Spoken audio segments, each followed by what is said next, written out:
Welcome to Dare to Be Us. Hi, I'm Ruth, founder of The Corner Peach and the host of Dare to Be Us. Welcome back to Dare to Be Us. I'm your host, Ruth. Today's episode, this is going to be a big one because we have here Lisa Dunn. She had experienced a nearly death experience. She's a neurodivergent. She lost her mom, and she was there in her signs when she had that experience. So she's gonna tell us all about this. I'm so happy that she's here with us. She's a survivor. And Lisa, how are you? I'm doing great. Thanks for having me, Ruth. I'm so excited to be here. Thank you so much for taking the time. And I want to know as well if you want to leave your socials so people can reach out to you. Yeah, so if anybody is looking for a psychic reading or Reiki session, I also do PTSD, hypnosis healing, and past life regressions. If you're looking for any of those services, go to soulandharmonyhealing.com, or you can also contact me at soulandharmonyhealing@gmail.com. Okay, perfect. So I'm still gonna put everything in the comments so people can see it and people can go and it's easier, right? Yeah. So let's start. Let's start. So you obviously are here from Canada. Yes. Well, not obviously because here is so multicultural, but yes, so you're here from Canada.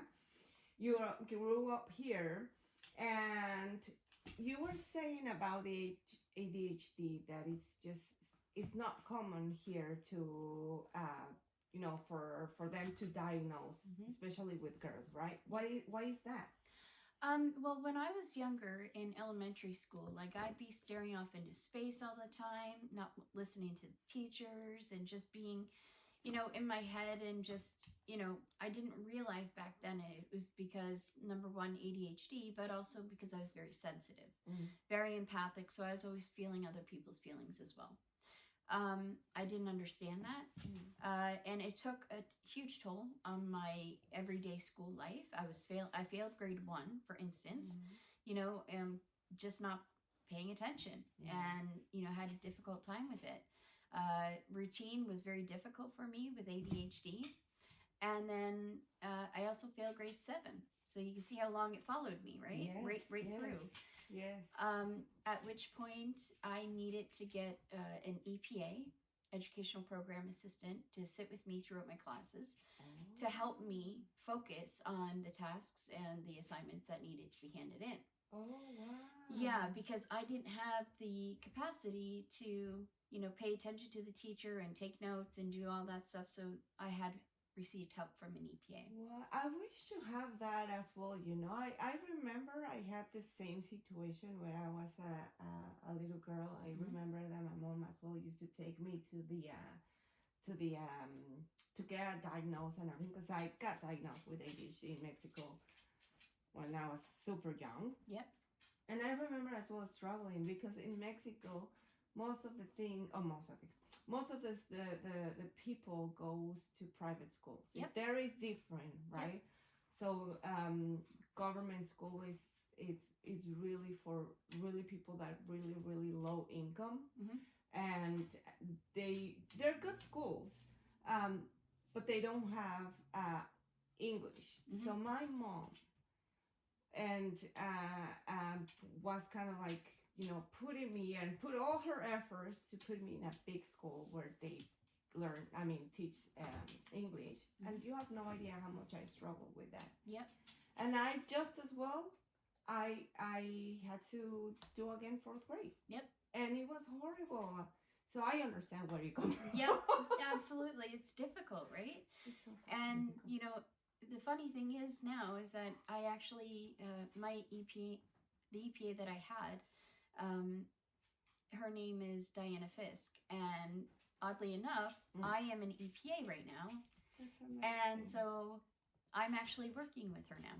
Aww. So it's a full circle moment, right? Mm-hmm. She helped get me through high school and everything. So, I'm very grateful that these, moments, people were placed in my path to kind of help push me along, because I was not graduating.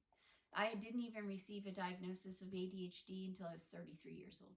Wow. Yeah. So why did you take that long to get that diagnosis? Because it just wasn't something that the doctors thought was even happening with me.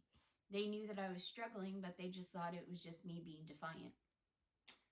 So it's always about the gaslighting. Yes. And it's all on your mind. Yeah. Like everyone else, like every doctor I've met. Mm-hmm. And it's actually very common in multiple studies that have been done that women, in particular, do not get diagnosed until at least the age of 30. Wow. It's very common here in Canada and in the US.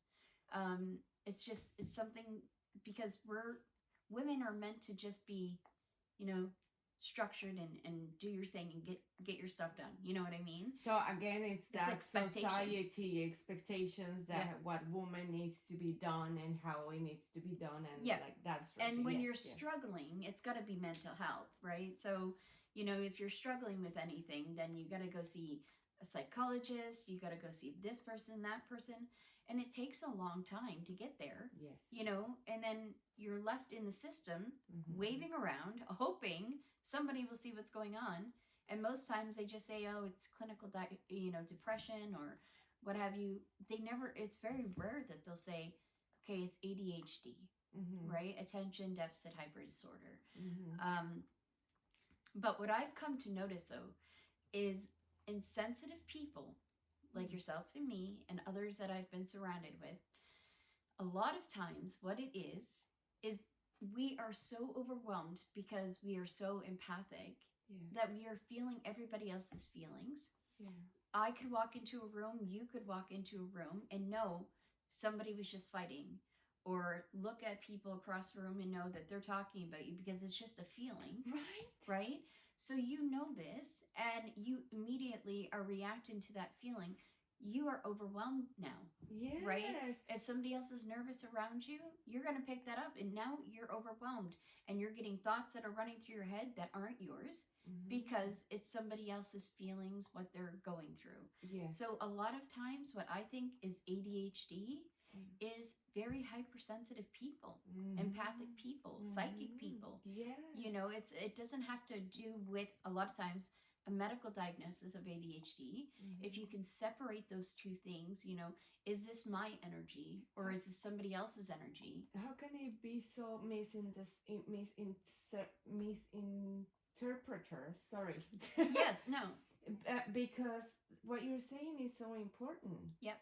It's that empathy and that sensitivity and that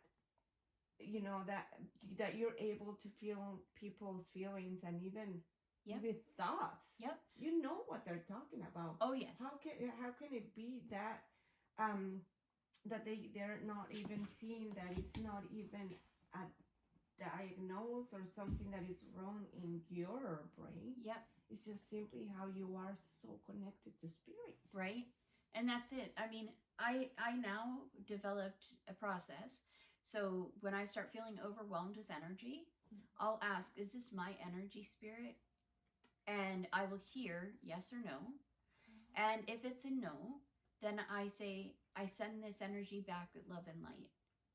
And I ask my spirit guides to take it away from me. And it works. Wow. So that's how, now that I can communicate with them and understand the power that I have in my own control, which is huge, it's huge to be able to feel that excitement of knowing that I am in control of my own being, and I can ask them, please take this off of me. I send this back with love and light. I always send it back with love and light, It's just something that I've always practiced. Yeah.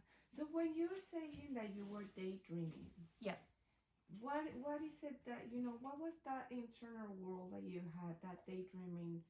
What happened? So I'd be sitting in class and the teacher would be talking, and I would just then go out of sorts, like, just start daydreaming about what I did last night or what I had for breakfast, or, an argument that I had with a kid that morning. I got bullied a lot in school, and I was like physically assaulted several times throughout my journey of elementary, junior high, and high school. And so a lot of times I'd be daydreaming about what they had said to me, and like taking it personally, and because it holds on to you, right? Yeah. Fear of, I'd actually be daydreaming about, what if this happens, what if that happens. So my focus was all over the board. Yeah, I see. Now that you're saying this, I just remember. You made me remember as well, because I got bullied as well, so much as well in that school that I'm telling you that I struggled, not just by the kids but the teacher, especially one. I remember that I was supposed to prepare something about dinosaurs. I think it was just like an exposition, and it was in English, and I had no idea, and I didn't really have my mom. My grandparents were there, but my grandpa was always late during the week, and it was math what he taught me, and like my grandma didn't know English, so there was no one really to help me doing the homework, right? Yeah. And the teacher was horrible. He made me feel so bad, so stupid, so, and she, in front of the class, and the kids as well would bully me in I sing. I was telling you, I sing, right? So they would say, oh yes, you sing, oh yeah, whatever, you have lights all over you, and all this and that, and like they would. It got into a point where I didn't want to go to recess. Yep. It's just horrible how they can do that, right? Yeah. It's just it's really something that it stays with you. It creates an imprint in your soul. It creates a lot of insecurities. Yep. It creates a lot of you thinking about you, and it's like, is that really me? Is that really what they're saying? It's me. Until you see that it's not, yeah. Right? But to be able to get to that point, it takes a lot. It takes a lot. Yeah. It takes a lot. So you think that spirits were already talking to you back then? Oh, I know they were, but I just didn't. I couldn't discern it, right? I just thought it was normal, right? That I was seeing certain things. I was seeing spirit when I was a very young child, up until the age of 5. Oh, really? Yep. And I mean, that was very normal for me, but then it just stopped. So what was the experiences that you have? One incident that I remember is when I was 5 years old. We lived in this really small house, and I knew it was like my grandmother, because when I seen her, I heard grandmother, right? Like in my ear. And she was just like standing there, like just kind of looking at me in the doorway.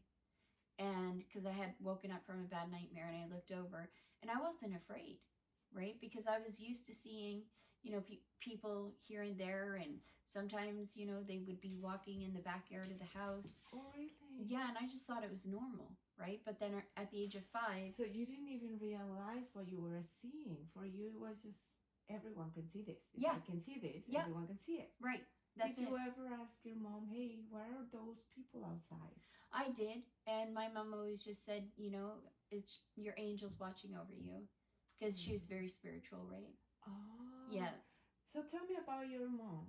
You told me about having an accident, a big accident with your mom. Yeah. What happened there?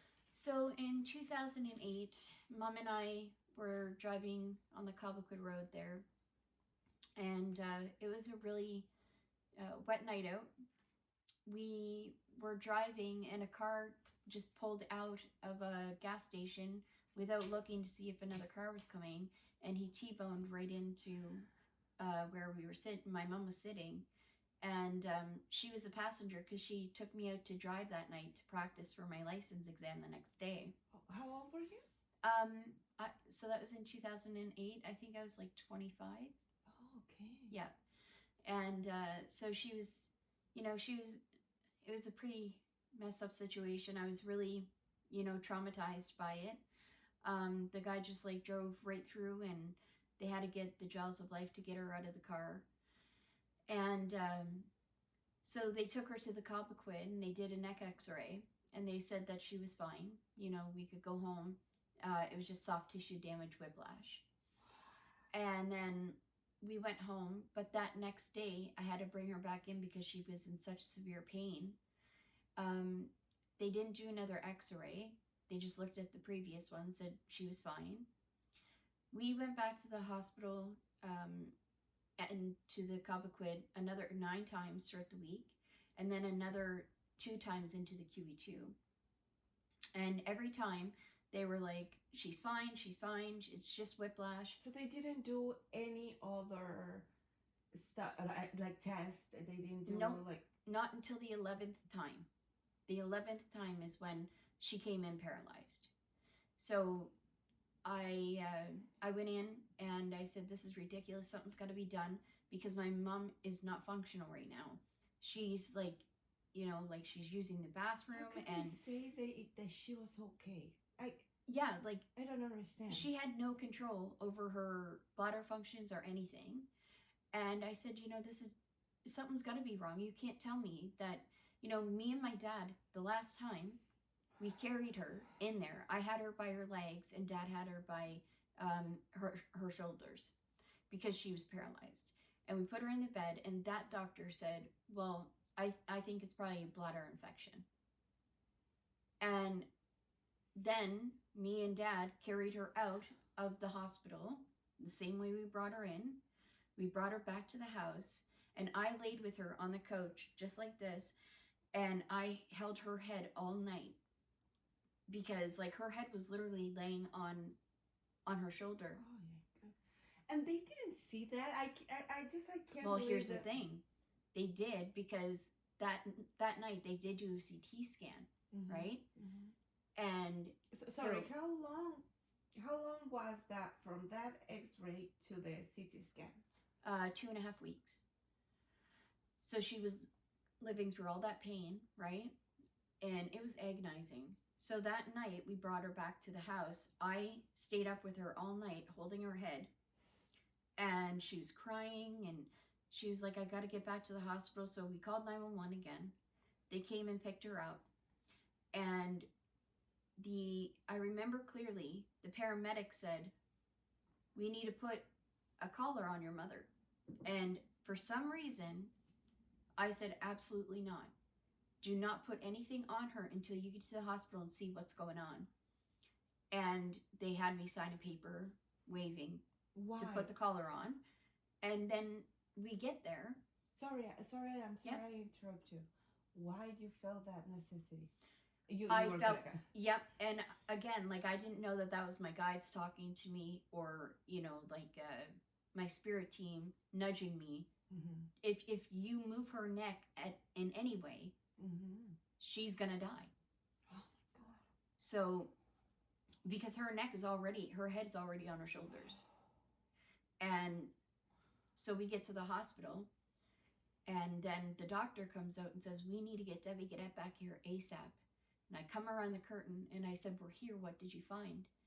And he said, the CT scan that we did last night shows that there is a fracture at the C1 and C2. And because of this, your mother's spinal cord has lodged into the stem of her brain. And there's an infection that has caused around the break. So it's a good thing that you didn't put on the neck collar, because she wouldn't have made it here. It took the paramedics 3 hours just to fit her with a neck collar to transport her from the Cobequid to the QE2. And then we finally get there, and all the doctors are, working with her. They're putting her in like a great big halo contraption. And the doctor looked at me and he said, I can tell you, Lisa, she doesn't got much time. We're going to do everything to try. But in cases like this, we don't even understand how she's breathing on her own right now. Because your brainstem controls everything. Yeah. Right? And, there's a football player, he had his C5, break, and he was paralyzed for the rest of his life. Mom had her C1 and C2, which is all the neurofunctions, and she was still breathing. Yeah. So they knew that they had to do something because she was fighting, right? So they put her in a coma for a few months, and I slept at that hospital every day, every night. Went home to get a shower, come back. Sorry, they put her on a coma? Mm-hmm. Why? Because they needed her body to rest and heal, right? So they intubated her and had her in a coma for like 3 months. Wow. Yep. And it gave her body the opportunity to, heal because they were also still doing traction, trying to straighten up her neck and pull her spinal cord out of the stem of her brain. And they were being successful in that. Mm. But they were like, don't expect much, because we don't think that she's really going to be functional after this. And so I was there. I helped take care of her, and because you don't trust anybody at that point. No, right? No, of course. So I was making sure that she was washed, she was cleaned, and she was cared for. I think I knew the medication chart more than they did, because you got to really be checking into that after all this has happened. Yes. So then the health department came down to apologize to me and the family. To apologize? I'm sorry, but this is not apologize. This is to take action and legal action. And we did. We did, right? And, like they were like, we're sorry. There was a lot going on, and, we didn't expect this. But then they showed me the very first x-ray that they took that night of the accident, and it showed a break in Mom's neck. Wow. So that, we figured that's what they were apologizing for. Because the whole time it showed, but the doctors just weren't picking it up. Wow. And I'm not a trained professional, however, I could see that. Wow, that's big negligence in medical field. Like, I cannot believe why you're saying it, and this is just getting this really hard because I was there. I was there in that same position. What I'm trying to say, where I had an accident as well, and as well I had C1 and C2. Yep. And I lost my mobility of my arms. Yep. Especially this. And from there, I still have a lot of pain, and I still have a lot of numbness. Oh yeah. And so I can't imagine what your mom went through. Like, it was tough. And then, so the doctors weren't, happy with the outcomes, and they were like, we really don't think that she's going to be making it much longer because, it's been a few months. There's no response. And I was like, just, you guys owe it to her. Take the pressure off of us. Let this unfold the way it's supposed to. And then I went home to get showered up to get ready to come back in. And I seen a great big sign on the Halifax form, and it said psychic fair tonight. So I was like, okay, I'm getting off this, right? And I went in, and I walked around. I remember walking around all the tables of all the psychic mediums. And then I seen Shawn Leonard. And it was like, he just intuitively. Yeah, I knew, right? And I looked at him. I remember looking at him. I was like, you're the guy I'm supposed to meet. And he goes, happy to hear it. And so I sat down with him, and he goes, your mom's in a coma right away. And I said, yes, she is. And he said, your grandmother's here, and she's thanking you for taking such great care of your mom and being there for her. And he said, but your mom's got a message. She's not ready to give up yet. Don't take her off that life support. Don't let them try to encourage you to do that, because she has so much living left to do, and she has a lot of teaching moments left to teach. Especially to you. Yes. And so I said, well, that's all I needed to hear, right? Yeah. So that night I go back to the hospital, and I'm laying in the bed with her, and I always play her Christian music in her ears. And for the first time in 3 months, she starts breathing on her own. She starts breathing over the machine. So all the doctors come running in, and I'm like, she's doing it. Like, Aww. please, like, come see. I told you she would. And then they were like, well, we're going to keep monitoring her. We're going to take draw the medications back a bit at a time to let her body fight for itself, because she's looking like she wants to fight. And then after that, there was this other part.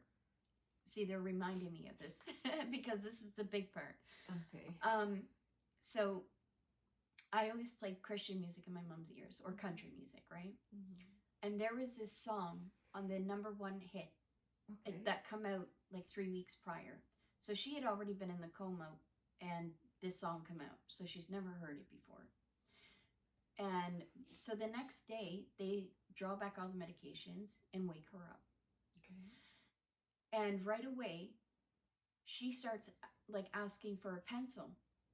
So not only are all these doctors shocked that #1, she's breathing on her own, but she has function in her hands. She wants to write something. Yes. Right? So she's still intubated, so she wanted to communicate through writing. And then she kept writing down moments.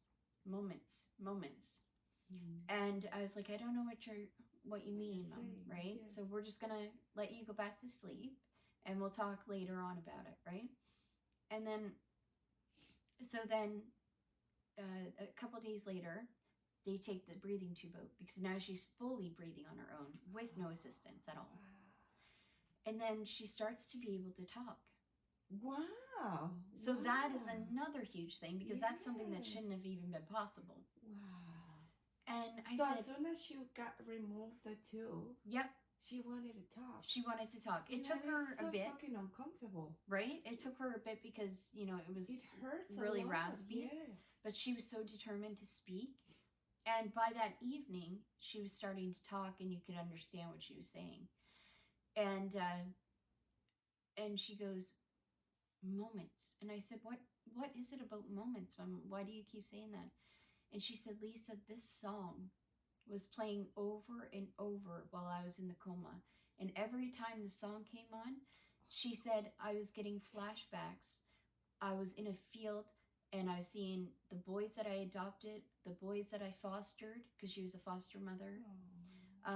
And she said, I seen all the elderly people that I took care of in my life, because she was a nurse also. Yeah. And she said, I was shown all these beautiful, magical moments of all the good that I did.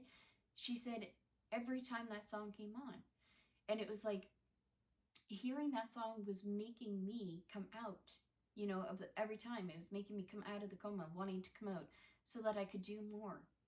Wow. And I was like, wow. So I decided to write Emerson Drive, the guys who wrote Moments. Oh, wow. And the greatest thing is, they were so inspired by Mom's story. They came down and gave us 2 VIP tickets to their first show here in Halifax. What? Yep. And they said to Mom, we want to be able to see you walking up to that stage when we call you up. Wow. We know you're going to do it. So here's a little motivation. Wow. Right? And that's amazing. Yeah, and that's beautiful. It's incredible, because the opportunities that we had, to show people the determination that one woman has. There should be as well a lesson here for NS Health, for doctors, to have a moment. I understand them as human beings with all of the workflow that they have. I see it. I've been there. I see how they're struggling as well, and I know that they are not. It's not all their responsibility. Yeah. But they are in a field that it needs to be with a lot of sensitivity. Yeah. With a lot of compromise with people. Yep. And if they chose to be there, then they need to compromise with that. Yep. And take this seriously. Like, I think they're not taking seriously. Like, so many people that they have gone through that, people that they have died because of all these negligence. Sorry, my English. Yeah, negligence. So, and I think something has to happen and something needs to be changed in this. Oh, absolutely. Yeah. And my mom was a huge pivotal point for the medical, misdiagnosis avenue, right? Because they did take responsibility. We did sue them. And we did have the, write a letter of apology and all that. We were able to go to the review board and see that certain things would be done differently. So, in certain situations like that, things happen to create change. And the doctors that she did get after this all happened, they saved her life. The team that she had at the Capitol Health that took the time to really investigate her case. And Dr. Bill Oxner, he saved her life. I will always say that. After seeing her coming out of the coma and everything, she started being able to get up, and then she started being able to walk. But she had that great big bracket, the halo, on her head, which kept her enclosed, and they kept that on her for 9 months. Wow, sorry I interrupt you. Yep. I was gonna say, I'm looking at you, and I'm like, is that your arm I'm looking at? I've never seen something like this. Well, it's the first time, and then you're saying that, because I'm looking at it right now, and I can see, it's the first time I've ever seen this. Oh, cool. Like, ever. That's amazing. And I can see a little bit of blue, and a lot of white, yellowish kind of thing. Yep. And when you said that about your mom, it was like, whoop. Yeah. Sorry. Yeah, no, that's okay. A lot of times, like, I could see my own aura, and my aura is blue. Throat chakra, right? Because I'm speaking a lot. But yeah, when they did that and they put that halo on her, it's like 2 screws here go in her head, 2 screws here go in her head, and it's a medical device that keeps her whole neck completely aligned, and it's like she looks like she's in a cage. Yeah, I know. Yeah, so that keeps her from being able to move at all. Oh, shoot.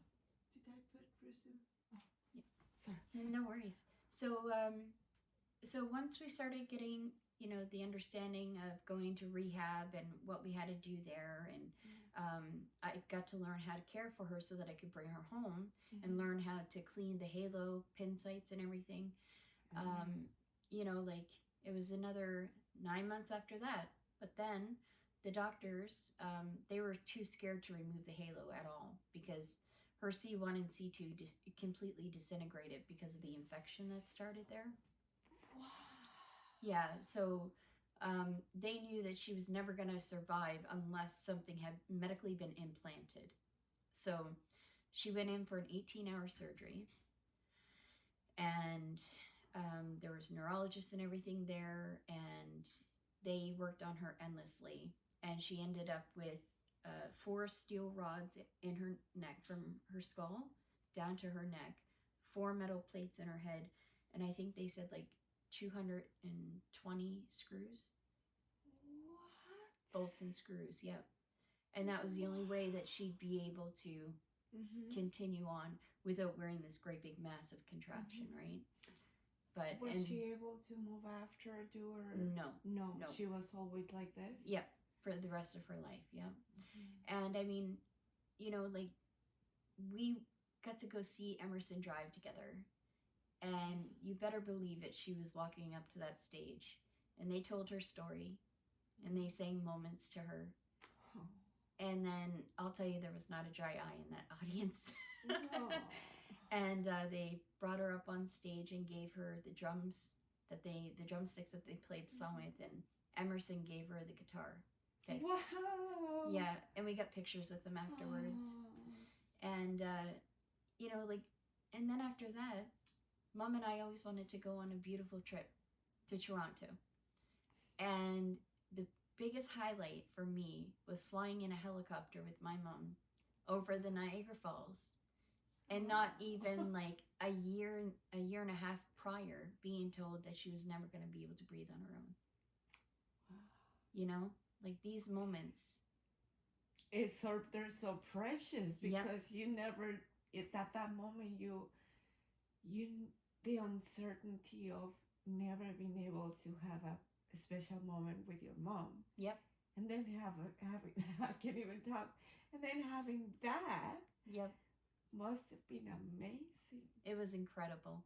It was probably the best moment of our lives together, you know, to celebrate the fact that she's free and that she beat the system, you know? In every way. In every way. In every way. Wow, that's amazing. And then one of the other highlights after that was she wanted a reading with Shawn Leonard for her birthday. Oh, really? Yes. And so what happened after that? So because I had told her about, you know, what he had told me. And so right away she was like, oh my God, I need to meet him. Yeah. And so I bought her a reading for her birthday. And it was one of the biggest highlights ever for her. So she was so grateful, you know, to have that time with him too. Oh, that's amazing that she was actually able. I wonder how was that? I mean, you don't have to tell me everything, but I was just wondering, how was that moment when she saw Shawn and she knew that she delivered a message to you through him? Right? That's what she was. Amazing. Right? She was like, this is talk about a full circle moment, right? What the fuck? That's amazing. Yeah. Wow. Mm-hmm. Wow. Does she remember giving that message to him while she was in her coma? No, she remembered certain things, but she never remembered any of that. Okay. But as Shawn has taught me, when our spirit is kind of in between worlds, we could still communicate with us. Yeah. Right? Yeah. And through mediumship. And so because her state of being was in between, her consciousness was more in spirit than here, she was able to deliver that message to him. Wow. Yeah. Am I crazy or your mom is here? Oh, more than likely. I feel her all the time. Yeah. Yeah.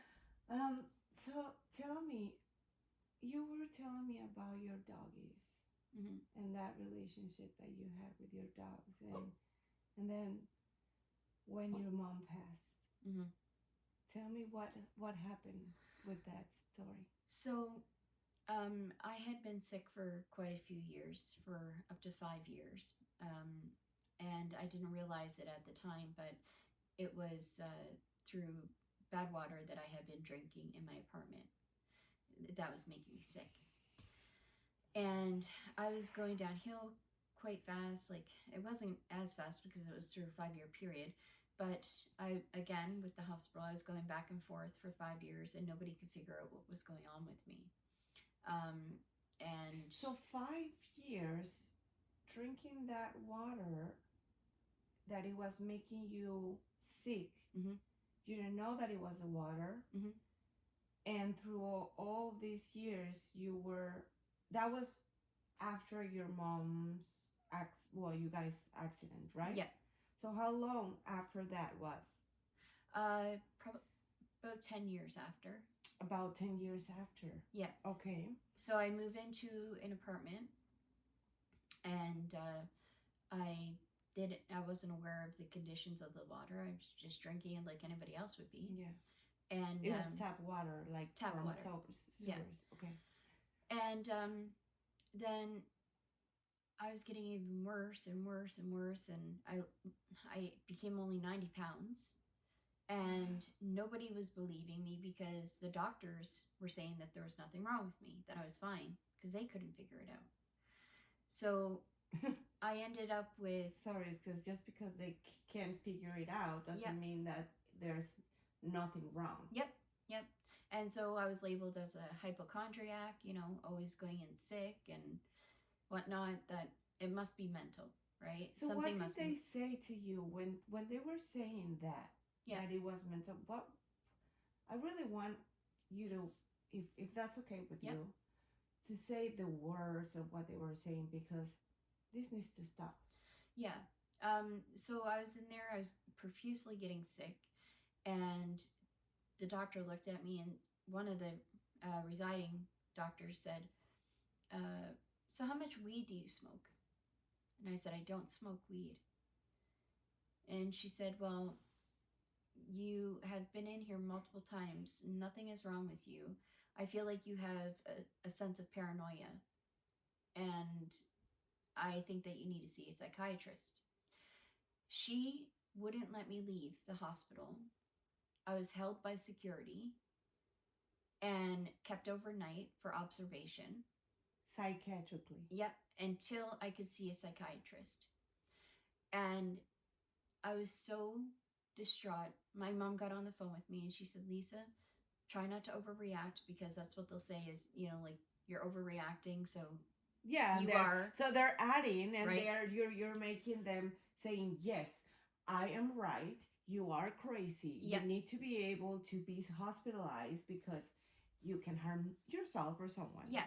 So I'm crying, I'm screaming, I'm, freaking out because I now can't leave the hospital and I have security in front of my door that will not let me leave. And at which point I didn't know that I wasn't allowed to leave, so I had gone to the bathroom, and one of the security guards actually came at me and took me down to the ground and brought me back in my room. Like, I thought that I was allowed to use the bathroom, and so that was really, a traumatic experience. So the next day, the psychiatrist comes in, and I'm talking to him, and he said, you are terrified. Your body is failing you, and you don't know why. You're not having a manic episode. You're not delusional. You're not paranoid. It's understandable you're feeling the way you're feeling. And I felt so validated. And he released me. He let me go home. So, yeah, that was a pretty traumatic experience. Did you do something as well legally towards this doctor? I did, but all I wanted was a letter of apology, right? Which I got once I got out of Moncton Hospital and stuff. Wow. Yeah. So I was really sick, and then, like I said, I was about 90 pounds, and my mom gave me Tigger, and I have him on my arm here. Yeah, that's my Tigger. So he was my emotional support dog, and he was a Pomeranian, and he was just the greatest support for me going through this time, right? Mm-hmm. And of course, I still had my mom. Yeah. And it wasn't up until 4 years ago now, because she had passed in 2021, and she had told me, she said, Lisa, she asked me to come out, and she said, Lisa, I'm going to be passing in about 3 days, and I need you to understand that. I need you to know what I want done. And I said, oh, don't be so ridiculous, Mom. You're healthy as anything, right? But sorry, was her dad had part of what she about, like, the accident? Was it no part of the accident? No, she had like a severe heart attack, and then her aorta ruptured. Yeah. So, but she didn't know, like, that happened at that moment, and she sensed that she was gonna have that, or was that a problem that she had previously fighting with? She had been struggling with heart issues, and she just knew. Somehow, she just knew that in 3 days, and sure enough, the third day, I received a phone call. But I mean, when I received that phone call, I remember I wasn't crying or anything. Dad was just freaking out, and he said, Lisa, your mother's not breathing. The paramedics are working on her. And I said, Dad, she told me 3 days ago that she'd be passing in 3 days. She's going home, right? And he started crying. He said, no, don't say that. And I remember stopping there, and I prayed to her and I said, Mama, please, because her heart wasn't starting. I said, please go back into your body. Let me be the one to take you off life support. And within seconds, I could hear the beeping of her heart. Yeah. And so you guys were so connected. Oh yeah. You still are. Yep. And I asked, so I said, she's stable, not very stable, but then they got her in, the ambulance got her to the hospital where I met her and, gathered the family together. And then I literally laid in the bed with her, put my arm underneath her head like this and held her like a baby. And I asked them to take her off life support.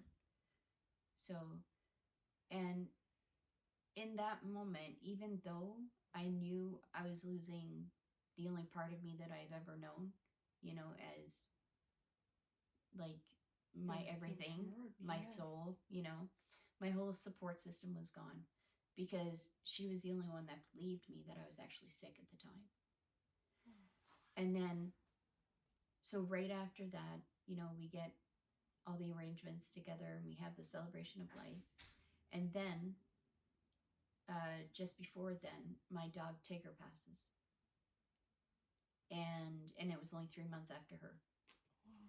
And then right after that, the dog that she had gave me, which was Tigger's mom, she had passed 3 months after that. Wow. Yeah. So I had been in a bad funk.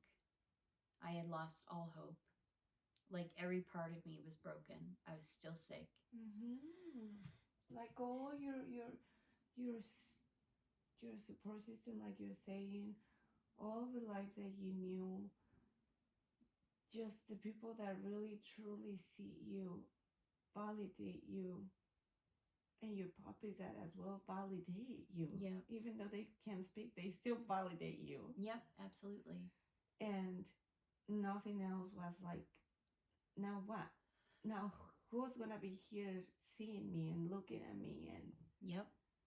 But because of all this, my greatest spiritual, evolution was about to happen. And I never knew that, right? Yeah. So one day I had come in from the bathroom. I was getting sick again. And I always had Tigger to run up to and cuddle with after I was getting sick. And so that was really triggering. It's in those moments that you remember, right, the most. And I remember coming over and saying, the song Goodness of God was playing on YouTube. And I came out and you listened that. I was hearing it on YouTube. I play Christian music sometimes. And Goodness of God started playing. And that was one of mine and Mom's favorite songs. So I came out of the bathroom and I threw my hands up in the air and I screamed and I cried at God. And I said, I don't know what in the hell your plan is for me, but I am done. I don't want to do this anymore. I'm in too much pain. I'm here by myself. I don't have anybody anymore. And then I sat down at the table and did the only thing that I felt, the only option that I felt I had left, which was to write a letter because I was thinking about ending my life. I had the place set up, how I was going to do it, everything. And what were you feeling in those moments besides the fact that you were alone? What were your thoughts? Like, did you thought like there's nothing left here for me? There is not life beyond what I already know. What exactly was? I can't keep fighting through life just to wake up every morning and feel the same pain that I feel every day, and to get sick as often as I am, and to have nobody believe me that I'm sick. Like, I'd rather just be done. What kind of pains were you having? Stomach pain, body aches. My whole body was giving out on me because I was only 90 pounds. I was so malnourished, right? And, it was a huge thing for me to have to go through all these moments now without Mom, right? Like, I wasn't used to that. Without your mom, without your supports. Yep. Baby dogs that you were able to go and feel comfort. Yeah, absolutely. So, like going through all that, I was, very upset. Um, I was always tired. I didn't have any energy. And I said, like something's got to give. I got to figure this out. One of the ways I was going to figure it out was taking my own life, because that's the only option that I felt I had left at that point. Also, I had been struggling with addictions for over 25 years with methadone and Oxycontin, fentanyl, everything. And so that wasn't helping the situation, you know? So I decided to just write the letter and see where it took me. And then when I did that, So you finished your letter. I finished the letter, and I looked up and I said, God, if you don't want me to do this, you better give me the biggest sign. I need the biggest sign. Wow. Yep. And I had been looking at readings with this lady on YouTube named Julia Rose. She's a tarot card reader, and she was helping me, with every video I found, it was something that I had been going through. And so with every video, she was literally helping me walk up and out of certain situations to deal with them. And so I felt like I had her as a support, like just with her videos. I didn't know her personally, but with her videos, they spoke to me that much to give me that much strength and hope and determination, right? Yeah, sometimes you're looking for a sign. Right. And you can listen to a music and then you'll have that answer through the lyrics. Yep. Or if you're listening to sometimes I'm listening to podcasts as well. Yep. When I'm listening to something and I'm thinking as well and I'm getting a sign and it's like, how? Yep. And so all of a sudden, I look up at the YouTube channel and there's a message from her, the latest video that she posted. So I clicked on it. And one of the first things she says in her video is, I understand you're done and ready to give up, but God has other plans for you. And I was like, well, shit. That's a clear sign, because I'm writing a letter. Right? And then it's like, you don't get to go right now. Right. And I was like, okay, guys. All right. So now what? Like, tell me what to do. And then I heard, drive to Moncton Hospital. Wow. So I got in my Kia, and I didn't know Moncton, right? But I just felt this nudge.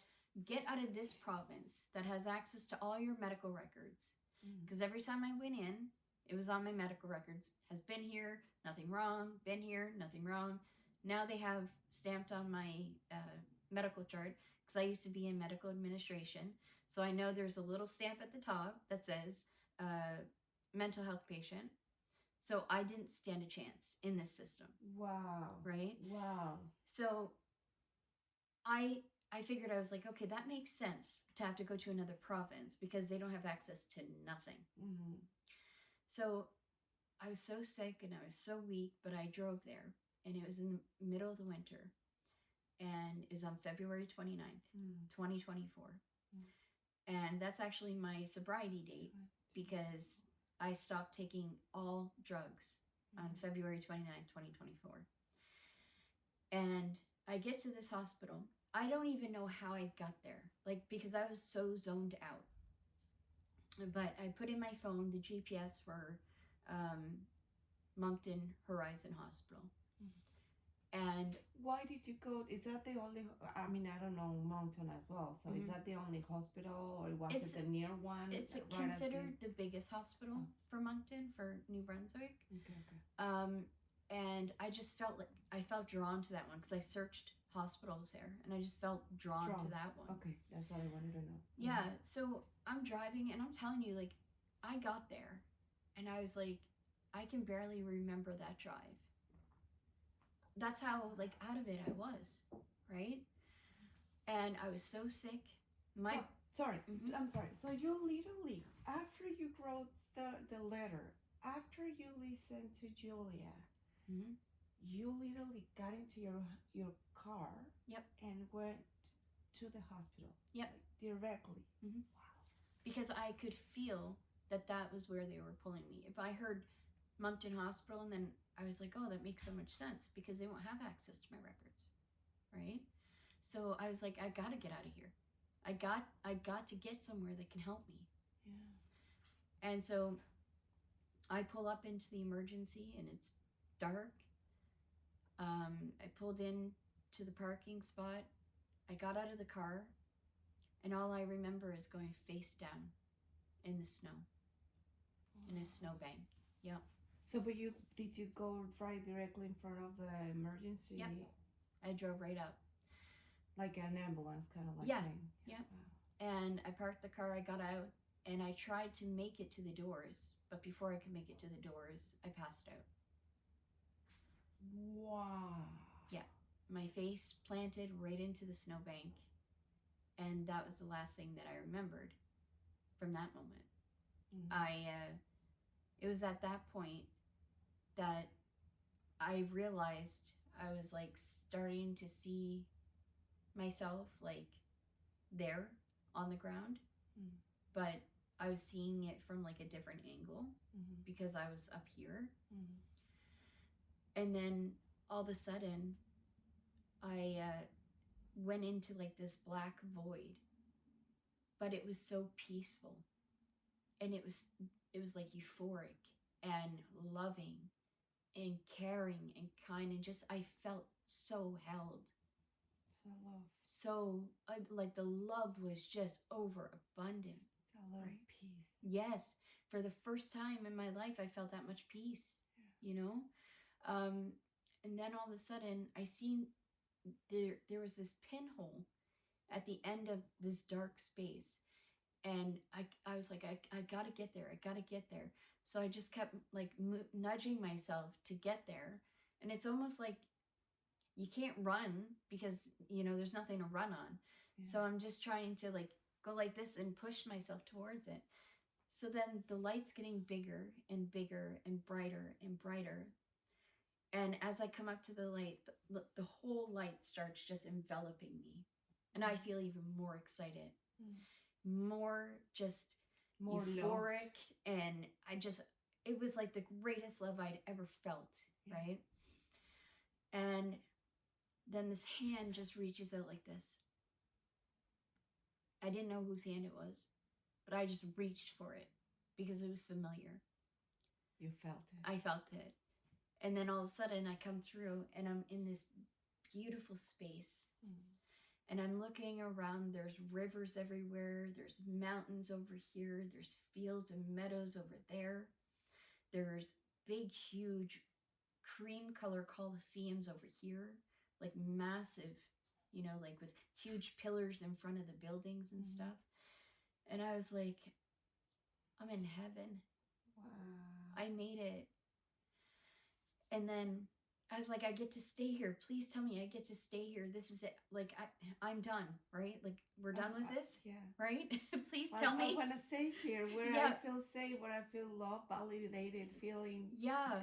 And it was just the most amazing feeling. So I said, I'm ready to just, you know, call it. We're done, you know. Just let it go. And then all of a sudden, I see my mom step towards me. And she was probably about 25 on the other side. Wow. Yeah, that's when she was her happiest, she said. So they returned to the state that they're most happy in, right? And she was wearing this beautiful white dress. And I said, oh, that's classy, you, right? And so she took my hand and she said, you could stay here, which is this little platform that she put me on, but you can't step over this because it's not your time. I need to show you some things. Wow. Yeah. And I said, Mom, I can't go back there. You're not there. Tigger's not there. Daisy's not there. I'm all alone. I don't have anybody anymore. And she said, you do. And we're going to show you why. So she turned me around and she showed me this vortex. And it was like green and purple and yellow and pink. And it was just going and going and going. And then all of a sudden it opened up to my front room. Wow. Where I had just been writing the suicide letter. And she showed me her sitting next to me Wow. on one side, my grandmother sitting next to me on the other side, and Tigger sitting at my feet. And my guides were behind me, and there was an angel behind them. Wow. And I said, this is the most beautiful scene I've ever seen. Like, this is incredible. You're all right there. And she said, Lisa, we are all right there. We'd never leave. If you could just lift the veil to the other side, we're right here. We haven't left. Our physical form, yes, but spiritually, we're with you in every single moment. You need to believe this.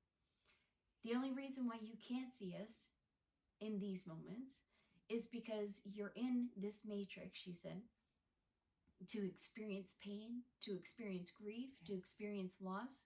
Because in these moments way down here is when you have your soul's greatest evolution up here. Wow.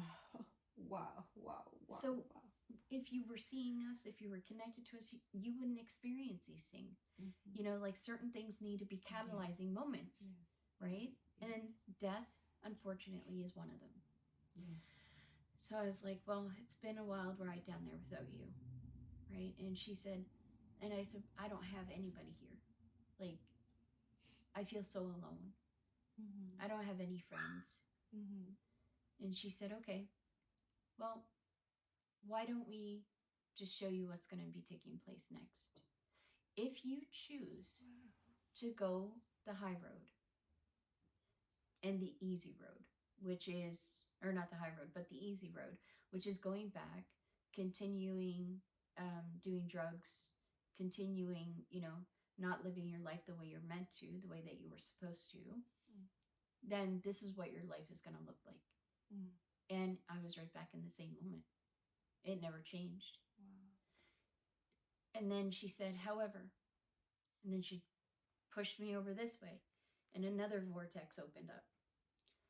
She said, if you take the hard route and you come off all those drugs, and she said, you've been through enough pain as it is. So a lot of people experience pain and withdrawal and stuff like that, but I can promise you that you won't. We will make sure that that doesn't happen. And I said, okay, because that was just the biggest thing I feared coming off anything was the withdrawal effects, right? And I said, okay. And she said, well, you say you're alone, but you need to find your soul family. And when you do this and you get clean, this is what you're going to be doing. This is what your life is going to look like. And in that vortex, she showed me being on stage with Shawn Leonard. Wow. Yeah.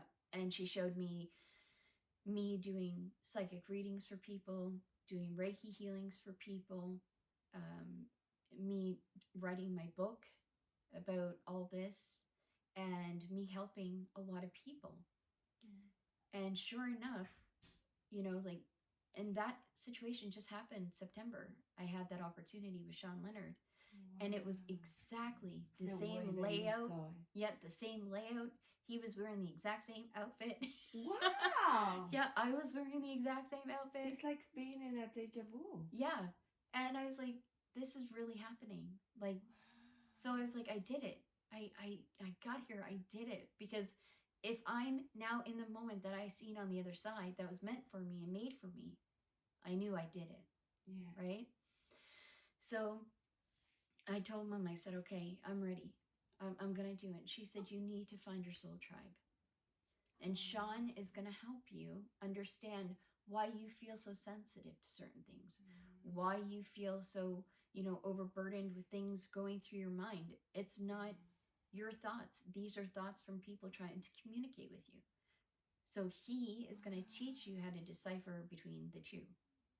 Wow. And she said, and plus when you come back, you're going to be fully healed. Wow. Yeah, with all the situations going on. So you were able to heal yourself with all this psychic experience. I'm guessing, and I'm always kind of like saying this, but when you do that, it's like an epigenetic kind of like, maybe is it like that? Yeah, cellular restructuring, right? you're talking to yourselves, and we are the God of these billions of cells in our body, and they are just looking for direction. Yeah. If we can talk to them and tell them what we want them to do, where we want them to go, they will go to these areas and help heal our bodies. This is so important. It This is so important. It is, and these are some of the things that they were showing me, right? And I want to interrupt you for a second. mm-hmm. I was listening to Shawn Leonard. I'm sorry. You just told me about the podcast we were talking about. Yeah, the podcast. He was on Next Level Soul. Yes. Yeah. And I was listening to him talking about you. Mm-hmm. And I think he mentioned something about that angel. Yes, he did. So tell me about that angel, because he was referring to that angel, and he was actually excited about it. Yep. Because of the way, the significance of that. Yeah. So tell me about that angel. So the angel itself, that Shawn Leonard had referenced, mm-hmm. Seeing when I was at Spirit Talker Tribe, he ended up giving me a reading. Wow. And he said, I just seen this angel. And he described her, and I said, yes, that's the angel that helped bring me back to my body. Wow. Yeah. And he said... So you were interacting with this angel at some point? Yeah. This was the angel that took me from Mom, mm-hmm. and said, okay, it's time to go back. And she flew me through that black void area. Okay. And then I woke up, and as I was walking into the hospital, I felt her like holding me up like this and helping me walk in. And he seen that. Wow. So he was pretty excited to see that vision, and it was amazing, because that was, something for someone else to see what I seen on the other side. Mm-hmm. Is so validating, mm-hmm. Mm-hmm. And so I was so honored that scene had stuck with him that much, that he, still talks about it today. Yes, I know. Right? And I saw that he was so excited about that. Yeah. But he described it. Can you describe it for Yeah, so she was like about 8 feet tall. Wow. Yep. And she, like, my mom was standing underneath of her, and like not underneath of her, but like by her legs, mm-hmm. and her wings were spanned out. My nan was there. All my dogs from my life were there. And it was the most beautiful scene, and she was surrounded by flowers and in this meadow, and there was a river on the other side of her. And she said, it's time to go back now. The angel did, yeah. And she had long black hair, like down to her waist, and it was all wavy, and she said, my name is Celeste. Wow. Yeah. Do you still see it? Sometimes I do. If I'm in meditation, I'll ask for her to visit. Yeah. Wow. I specifically go into meditation to spend time with her. What does she mean? She represents peace, yes. and hope and love. Okay. But the biggest thing for me that she represents is hope to live again. Okay. And the courage to live again, Yeah. Because when you've been beaten down so bad like this, mm-hmm. to have to come out of everything and keep going, and then also to see the good in everything, mm-hmm. would seem impossible to most. But now, in every bad situation that happens, I see the good in everything. Yeah. In everything, because there's everything happens for a reason. Yes. Right? So when I walk into the emergency department, I'm clearly disoriented. The nurse comes over and grabs me, puts me on a gurney. They get me into the back, and... Sorry. Mm-hmm. So you fell. You were on the snow out there. Yep. They didn't see you. Nope. So you were there for the time that you were communicating with your mom. Yeah. And the angel was there, and you were out there without any help. Yeah. And then you were able to come back, and the angel helped you walk into the emergency. Yeah. Because I still remember being like lifted like this, and it wasn't me being able to walk like that because I had been so weak. Wow, this is amazing. Yeah. Wow. And I'll tell you, the next statement from the doctor blew my mind. Mm-hmm. When they were all around working on me, the doctor comes over and he said, "So what's going on?" And I told him everything that had been happening. Didn't tell him nothing about me being seen at the hospital. He looks at me and he goes, "You're in really bad shape. Why haven't you been seen sooner?" Wow. And because my liver was going, my kidneys weren't functioning right, my heart wasn't functioning, like just barely. And when I heard that statement, I said, "All right, I'm in the right place. Why haven't you been seen sooner?" I felt the greatest peace with that statement. And I knew I was safe because they didn't have access to the medical records to give them a different opinion, you know? Yeah. And I'll tell you, within 4 days, normally when you're coming off all kinds of narcotics, you're seizing, you're having, like episodes of withdrawal, you're throwing up, you're nauseous. I didn't have nothing. It was like I'd never taken drugs in my whole life. Wow. Yep. Wow. So what I'm understanding is, with that experience that you had, let's call it in the beyond, or in the another matrix, another multiverse, or I don't know how to call it. Mm-hmm. You were able to get rid of all of this because, okay, I'm trying to make sense with myself, because you were explaining and saying that they told you, or the angel and your mom were telling you that you were going to come back and your body was going to be healed. Yep.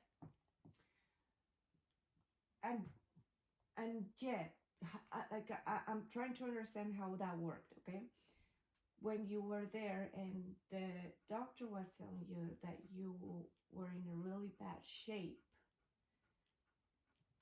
how did that work with the fact that you were going to be okay and your body was going to regenerate? That's in terms of all the drugs that you were had in there, and kind of like maybe they can like diverge to what it really needed to take care of. Yeah, so basically, what had happened was they ran a bunch of tests. They even got infectious disease involved, which is like bacteria's in the body and stuff, right? And with these tests, it showed a certain bacteria that was in my body. Mm-hmm. So they knew right away what to use to start. They had an IV here and an IV up here, and they started me on an antibiotic treatment plan, and also something to kill the bacteria that was in my body. And because they were doing that, and because I wasn't taking drugs as well, I was helping my body heal. But the medication and whatever they had discovered at that time was wrong in my body, the bacteria. They had found it because they had looked. Wow. Yeah. Wow. And they got the right amount of antibiotics and steroids and everything that I needed to rejuvenate my body again. So it was just really a bacteria. It was an infection. It was not a disease. It was just an infection that you were getting through a bacteria. No, through the water that had this bacteria. Yep. Wow. Wow. And so, okay, I know that you've been so really open about these experiences with Nova Scotia, especially Nova Scotia Health, right? And it's just it's just a big experience that I feel that it needs to be told in terms, because through our through our conversation right now, I just see how that has failed you and failed you and failed you. Not just you, but your mom. Over and over and over. Yep. In your experience, what does it need to be say out there so this can change? Well, the doctors are so overwhelmed and so overburdened in this healthcare, right? And I don't fault them. Yeah. I fault the system. Right? Because when you go in there, yeah, and you have a sore back, then you're going to be waiting for at least 15 to 20 hours to be seen. Because everybody else that's in there for heart or anything, it's a triage, right? So you got to be able, is this going on? No, okay, you can go home. Is this going on? Okay. Yeah. They do all the blood work, make sure that they cover all their bases. And as long as they show that they've covered their bases by doing, x-rays or blood work and all this stuff, and everything comes back fine, you're going home. Yeah, but in your case, yep, they did all of that, and they still failed. Yep.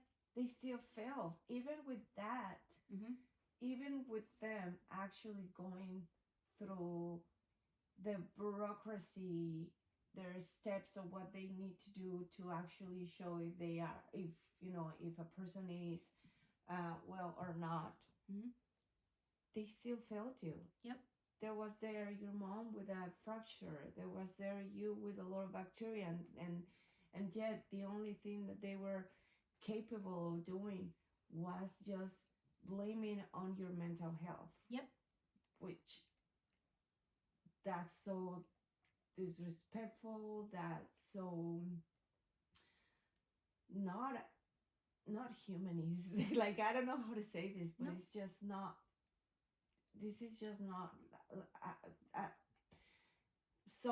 something that a human being should be going through at all.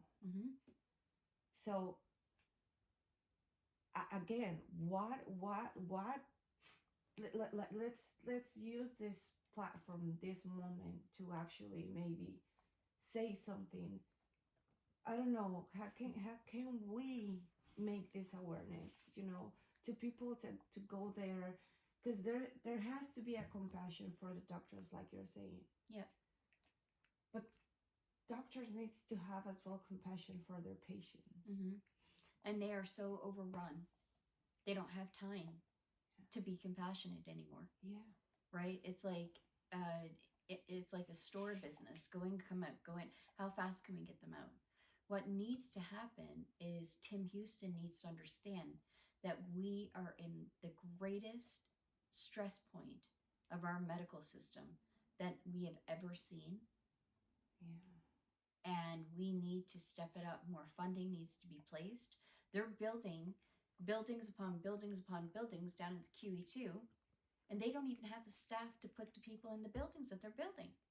So all the money that they're spending to make these big extravagant buildings and, to make it look better, but we still don't have any staff to put them in because they don't have the money to hire them. Yes, but not only that, like I've experienced.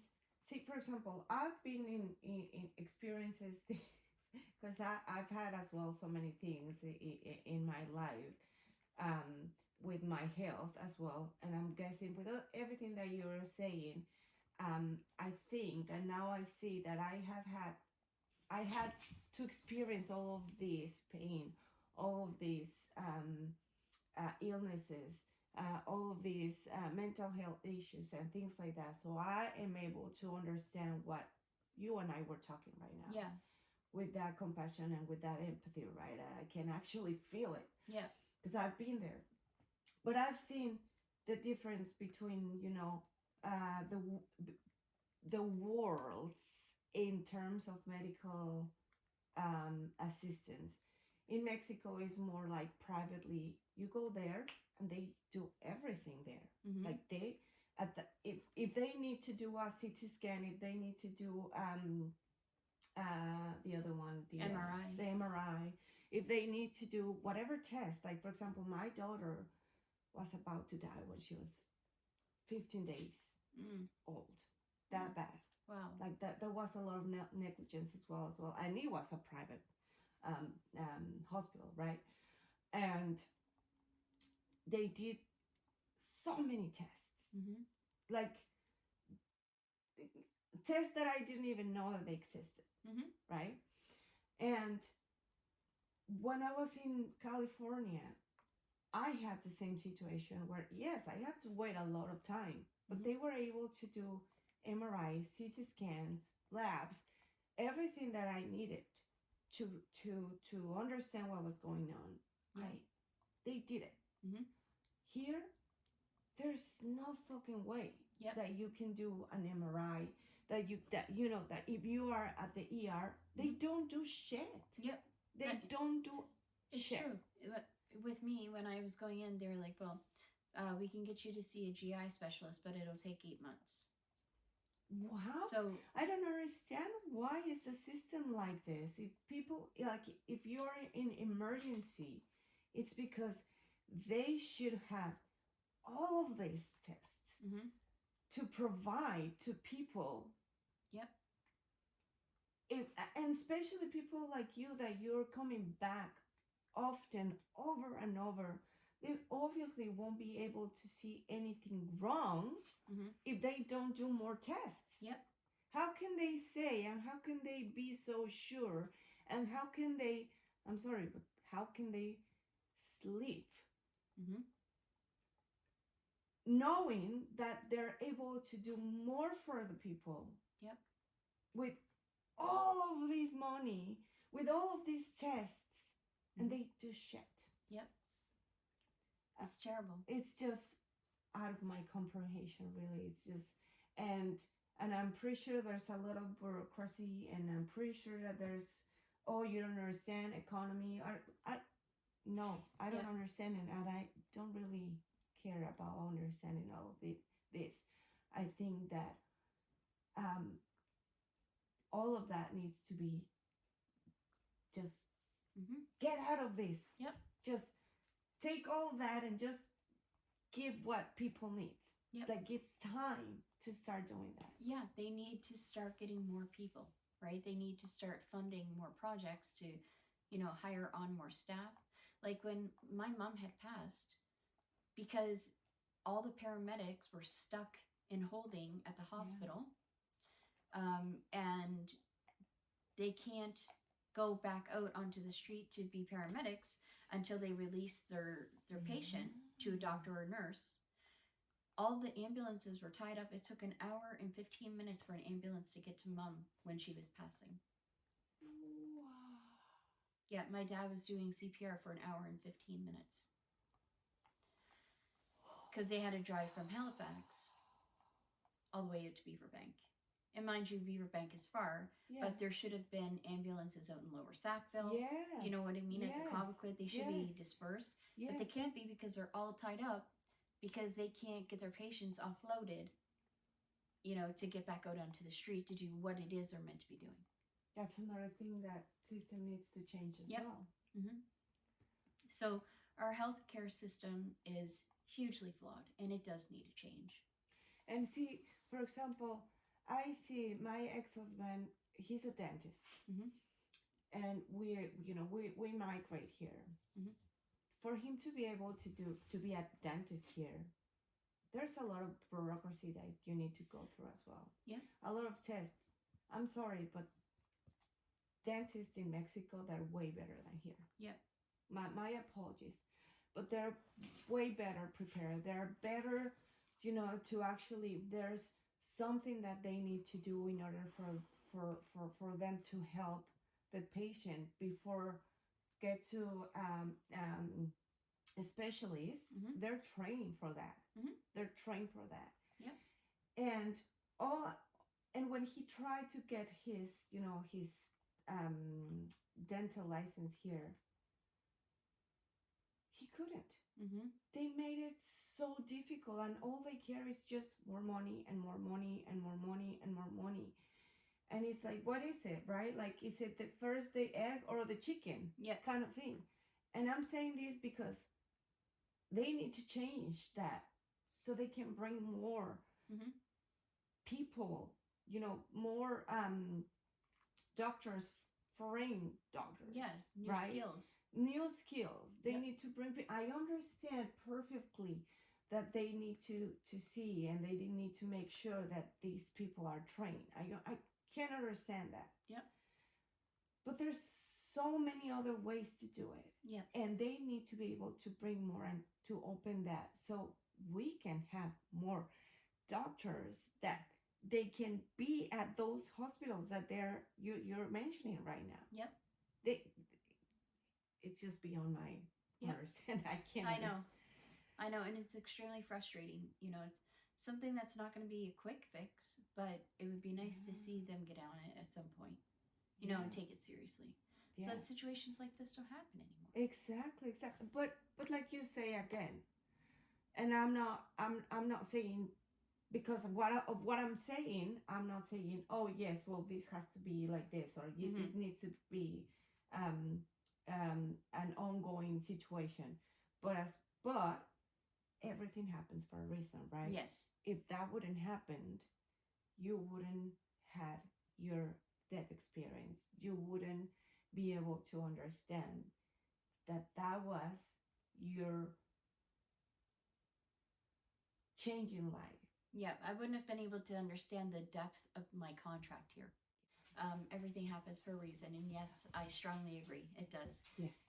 I needed this to happen for my greatest soul's evolution, and I would not have seen, anything clearer than I did in that moment. Yes. Right? Because I was so distraught with grief and loss, and just I gave up on life in total. Right? Yes. So what happened after this? After that happened, I decided to book another session with Julia Rose. Oh. And she, because she had seriously helped me, navigate with all of her videos how to get out of the situation that I was in, and gave me peace and hope and everything through some of the darkest moments with me. So I booked a session with her, and I wrote her, and I was like, I need to tell you about my near-death experience. I don't think anybody's going to believe me, but I know you will. And so I booked a session with her, had a session with her, and she said, and she's a Reiki master. So she was like, you know what? I'm hearing I need to come to Nova Scotia. Where was she? She lives in Pennsylvania in the United States. Okay. So I was like, oh my God. My mentor, like somebody that I hugely look up to, is coming to see me. Like, it was probably one of the greatest moments of my life. That was amazing. And I was like, yes, absolutely. You can definitely, come here and you can stay with me. She was like, well, I want to do Reiki for you and put you on some herbal supplements and really get you boosted going so that you can live again. Something draw her to you as well. Yes. And then, sure enough, as she's here in Halifax and helping me through, we end up falling in love. Aww. And she stayed for 6 months. She was only supposed to stay for like a week. And she stayed for 6 months. Wow. Yeah, and we're still together today. And she moved in here with you? She hasn't moved here yet. We're in a long distance relationship, but we're making it work. She'll be here on December 15th to see me for Christmas. And I know, right? So how long have you guys been together? It'll be 2 years this coming July. Wow. Yep. Wow. And you guys are going like 6 months, and then she goes back, and then she comes here every few months to see me. Okay. And it's a beautiful relationship that we have, it's really giving me the opportunity to have someone by my side that supports my growth. And she really encourages my sobriety. Actually, today I'm 1 year and 10 months sober. Wow. So Congratulations. 2 years is just around the corner. It's just amazing. It's amazing. Congratulations. Thank you with so much. everything that you have achieved after that emotionally, spiritually, and I can see your face that you're glowing, that you are like living the life, and actually living what they were saying to you. Absolutely. No more pain. Yep. No more pain. That's gone. That's amazing. Yep. I think that's everyone's wish. Yep. Right? Just to be live a life full of happiness, full of love, full of understanding and compassion with loved ones, right? With the people that actually is choosing to be with you. Yeah, absolutely. And like I say, I got to cheat because I got to see the other side, and I got to see how some things work and how they're orchestrated, and you know how we are all one. We are all one humanity. And they were showing me that, you know, the happier that I am, even just that smile to somebody in the grocery store, you know, it opens them up. It raises their vibration so that they can smile at the next person and raise their vibration. Yes. You know, that's what we're here to do, is to lift each other up. Yes. You know? That energy that you put into the other person, when you never know what that person is going through at that moment, and maybe your smile actually helps, and maybe the way that you actually say, because I've been there and I've seen it, I'm like, you look beautiful, you are beautiful, you're and you change the way they are, and then that moment, and they smile at you and they're like, oh, thank you, you made my day. And it's those kind of things that it's like, it's amazing. It is. It's amazing to be here. It's amazing. And you know, sometimes when I'm low, when I'm yesterday I can tell you that I was really low, and as I was writing your script, I was like, I need to be with her. Yep. I need to be able to listen to her story, because this is going to help me. It's uplifting. Yes. You know, it gives you that sense of knowing. Oh, you're so welcome. Thank you for that. And I mean, certain synchronicities happen like this in life, right? Like the other day, I went to to the gas station. I never take $100 bill with me anywhere. I put $100 in my pocket and I said, I'm going in to get $60 in gas. And there was an elderly lady at the counter. She had all the change out and she was frantically searching, and for about 5 minutes or so, and she looks back, she says, I'm so sorry, you know, like I don't know where the rest of my money went. And she said, I'm just so scatterbrained this morning. And I said, well, how much is your bill? And she said, $40. I had a $100 bill with me, so I needed 60 in gas, and of course the 40 was for her. So I went up to her and I said, just pay it forward. Right? And stuff like that, it just uplifts, you know, that person and gives their day, you know, a bit, makes it easier for them. And as well, they need to be prepared to actually accept that help. Yep. Because sometimes there's people that they're not ready for that. They're not ready for, even though they want to be helped, they're not ready. Yep. I don't know why, but they're not ready. She tried to give it back, and I said, all I want you to do is pay it forward. So I know she'll be paying it forward, and you know, that's just a small part that I can play. And it doesn't have to be with money. She can pay forward any other way. Absolutely. And that's the beauty of it. Absolutely. And we're here just to, you know, help uplift humanity and keep the, you know, keep the rhythm going. You know, and upliftment and life and joy and happiness. Yeah. You know? So we need to wrap these things up, just because we have like an hour and a half already. But I want you to tell me, Shawn is your mentor, right? Shawn is your teacher, and with what you experienced with your death experience, and with your mom saying everything's gonna be okay, you're gonna be part of this.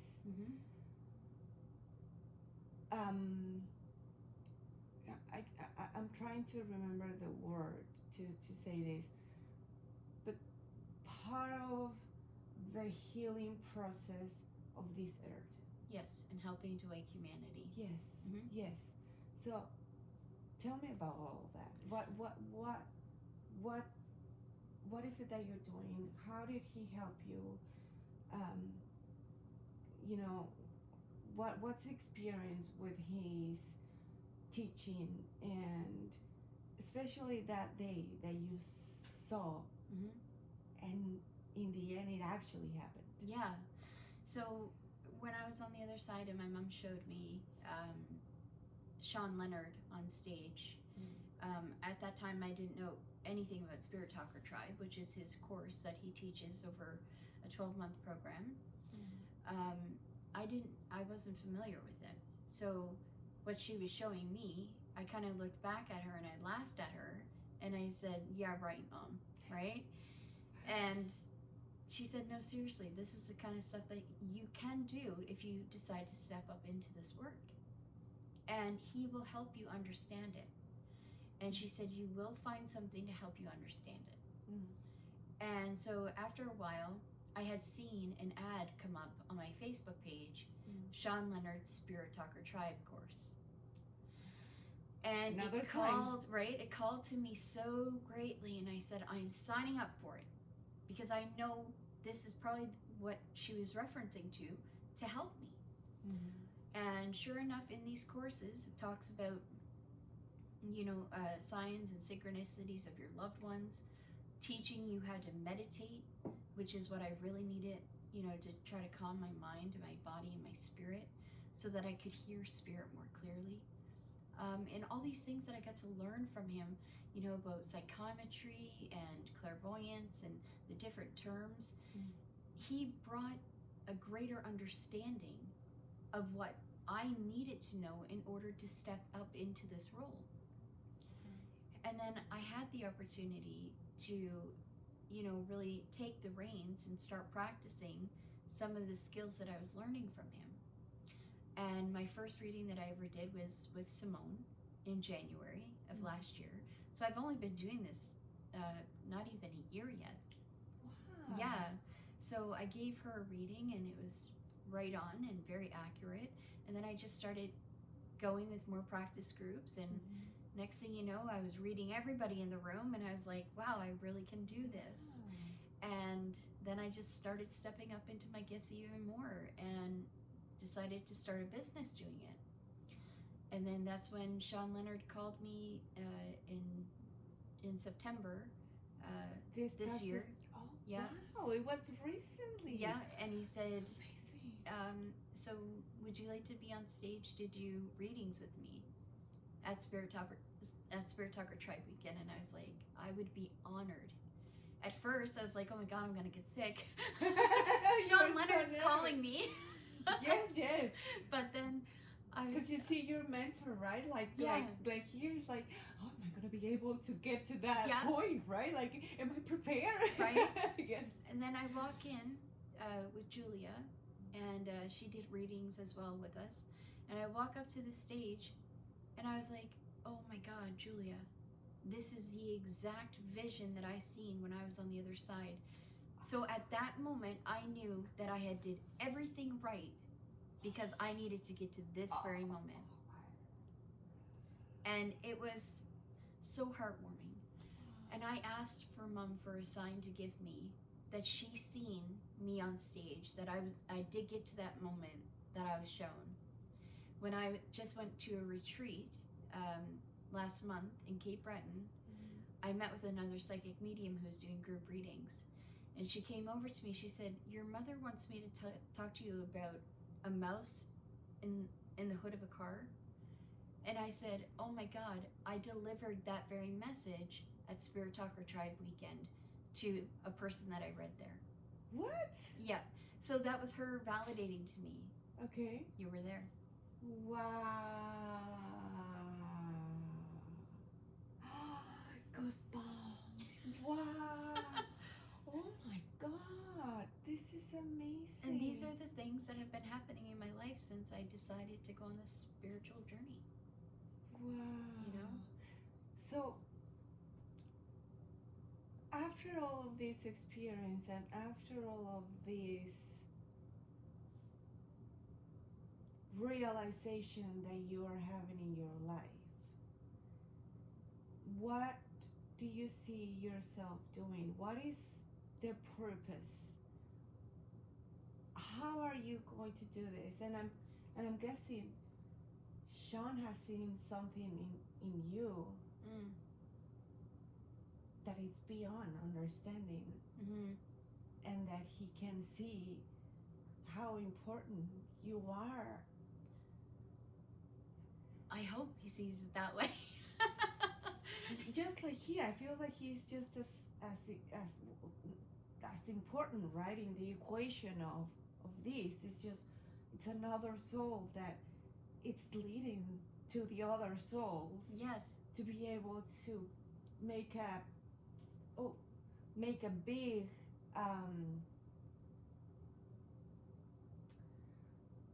like a big impact. Yes. Yeah. Yes, like a big work. Yeah. It's beyond understanding, I think. Yeah, and it's really nice for him to see that somebody who takes his work and his teachings and applies it to their life, their everyday life, and to help them develop in their own psychic abilities, and to see me step up with that, must be very encouraging for him. Yeah. And I hope I'm making him proud. Yes, I'm pretty sure that you are, because Yeah. he's already talking to you on podcasts, so you are. yeah, it's pretty inspiring, and it's very surreal. I can tell you that. It's very surreal. So my plans are now is just to keep doing, my psychic readings and helping people navigate through grief and helping them navigate through, their life's purpose in any way that I can help them. How are you doing that? Are you helping them to navigate just certain situations?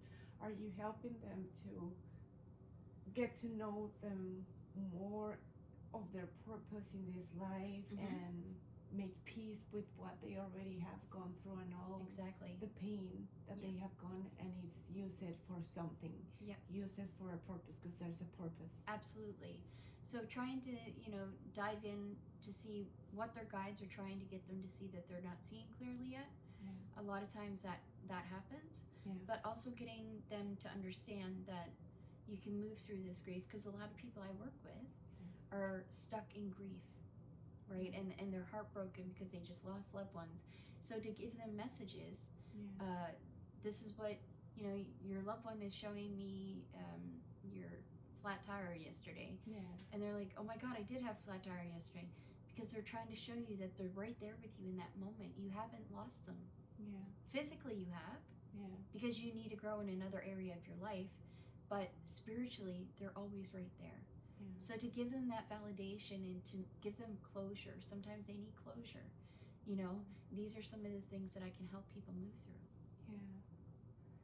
This is amazing. I'm just having a lot of beautiful lessons with what you have shared today with me. Not only as an individual with my own experiences, kind of like always resonate with you guys in some shape or form, but as well as this part of my journey as well. Yeah. And see, I'm so looking forward to be one of Shawn's students. Oh, yes. I just keep seeing that life. It just keep pushing me towards that. Well, September's coming up. Yes, so I'm looking for that. So I'm so grateful that you are here. Oh, thank you so much for having me. To be able to share this amazing story. There's so many lessons here.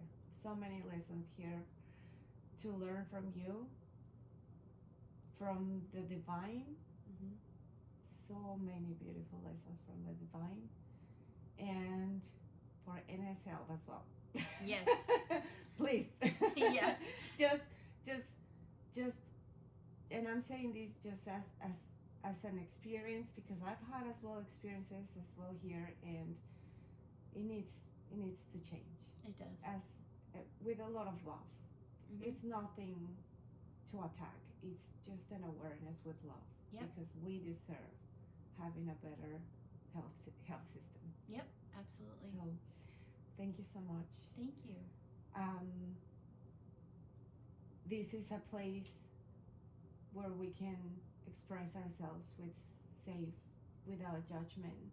And I'm happy that you were here and that you open up for us, for me, for the public, and just for the people that it's out there, that it's feeling just as she was feeling.